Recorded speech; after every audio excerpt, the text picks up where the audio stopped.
इस वीडियो में मैं एक और प्रश्न लेकर आया हूं और ये प्रश्न है कि पर्वत पारिस्थितिकी तंत्र का विकास पहलों और पर्यटन के ऋणात्मक प्रभाव से किस प्रकार पुनः स्थापित किया जा सकता है।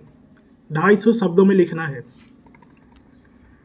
यदि किसी को देखिए पढ़ाने से किसी को तकलीफ है तो मैं क्या कर सकता हूँ। मेरा ये ड्यूटीज है और मुझे पढ़ाना ही पड़ेगा क्योंकि यही मेरा आय का सोर्स है।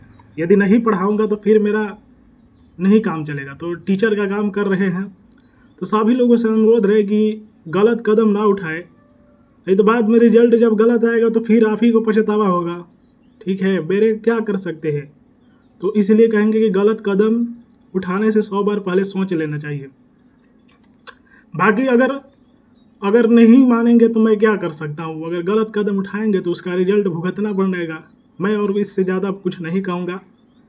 तो भारत के पास उत्तर भारत हिमालय के साथ साथ दक्षिण भारत, पश्चिम एवं पूर्वी घाट तथा पूर्वोत्तर भारत में पर्वत पारिस्थितिकी की उपस्थिति है। यह पारिस्थितिकी तंत्र विकास पहलों और पर्यटन के नकारात्मक प्रभाव से प्रभावित हो रहे हैं। नीति आयोग की वर्किंग ग्रुप की रिपोर्ट ऐसी समस्याओं पर प्रभाव डालती है। कस्तूरीरंगन रिपोर्ट ने सुझाव दिया कि पश्चिमी घाट के बहुत से भागों को पारिस्थितिकी रूप से संवेदनशील घोषित कर इस विकासात्मक क्रियाओं से बचाया जा सकता है। विकास पहलों तथा पर्यटन के नकारात्मक प्रभाव। भूस्खलन, अचानक आई बाढ़, प्लास्टिक कचरा, विदेशी प्रजातियों का हौस, एक तरीके की संस्कृति आदि। उदाहरण के तौर पर हिमालय के संदर्भ में केदारनाथ आपदा, शिमला भूस्खलन, माउंट एवरेस्ट, पश्चिमी घाट एवं पूर्वी घाट इत्यादि में विकास कार्यों की क्षति। अनियोजित पर्यटन, वातावरण के नकारात्मक प्रभाव। पहाड़ी क्षेत्रों में अवैध संरचना का विकास जिसमें कानून का ध्यान नहीं रखा जा सकता। वायु प्रदूषण एवं जल प्रदूषण।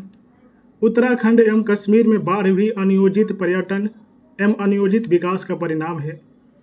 पर्वतीय पारिस्थितिकी तंत्र को पुनः स्थापित संबंधी प्रमुख पहल।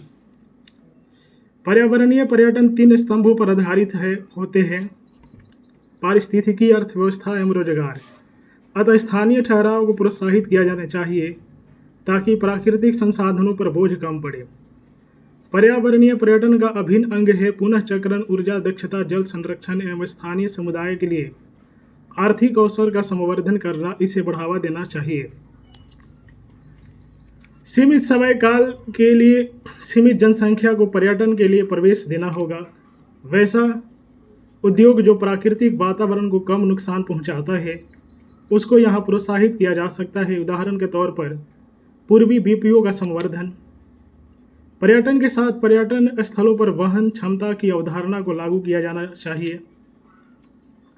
राज्यों को पर्यटन के साथ सतत विकास के मानकों पर भी व्यय करना चाहिए जैसे सिक्किम एवं उत्तराखंड करता है। ऐसे तंत्र के विकास व संरक्षण हेतु सहयोग भागीदारी के साथ क्षमता निर्माण को भी बढ़ावा देना चाहिए।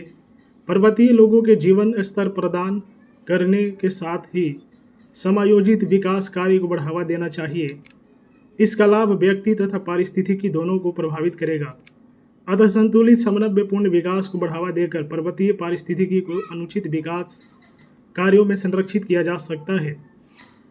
तो ये एक यूपीएससी के द्वारा पूछा गया प्रश्न है। यदि यूपीएससी के लगातार प्रीवियस ईयर प्रश्न देखना चाहते हैं तो मेरे यूट्यूब चैनल को सब्सक्राइब कर ले, वीडियो को लाइक करें, शेयर करें। जय हिंद।